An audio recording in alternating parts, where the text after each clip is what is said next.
पवन सिंह और खेसारी के स्टारडम में बहुत बड़ा फर्क है। जी हाँ दोस्तों, आपका स्वागत है बाबा खबरी पर और ऐसे भोजपुरी अपडेट आपको यहाँ मिलते रहते हैं। तो बात करते हैं भोजपुरी के पावर स्टार पवन सिंह के बारे में और खेसारी लाल यादव के बारे में। जी हाँ दोस्तों, यहाँ पर खेसारी लाल यादव के गाने आ रहे हैं और अभी फिलहाल मार्केट में चल नहीं रहे हैं।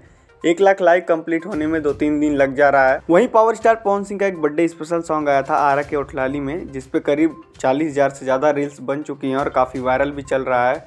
म्यूजिक सेक्शन पर तो नंबर 1 पर ट्रेंड कर रहा है, वहीं यूट्यूब पर नंबर 2 पर। वहीं खेसारी लाल यादव का गाना काफ़ी चल नहीं रहा है और काफ़ी मेहनत कर रहे हैं, लेकिन उतना बढ़िया रिस्पॉन्स नहीं मिल रहा है पब्लिक की तरफ से।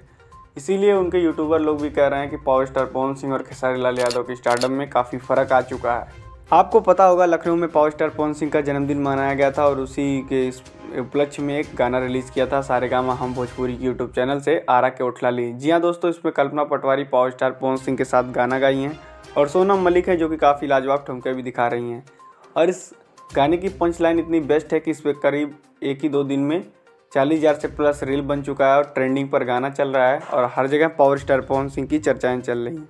तो आपकी क्या राय है पावर स्टार पवन सिंह के बारे में, और आपका क्या कहना है? क्या खेसारी लाल यादव और पावर स्टार पवन सिंह की स्टारडम में काफ़ी फ़र्क आ गया और खेसारी लाल यादव काफ़ी पीछे चल गए हैं? तो इस बारे में ज़रूर बताइएगा। तो चलिए फिलहाल के लिए बस इतना ही, मिलते हैं आपसे नेक्स्ट वीडियो में। हमारी वीडियो पसंद आई हो तो लाइक शेयर सब्सक्राइब करना ना भूलिएगा।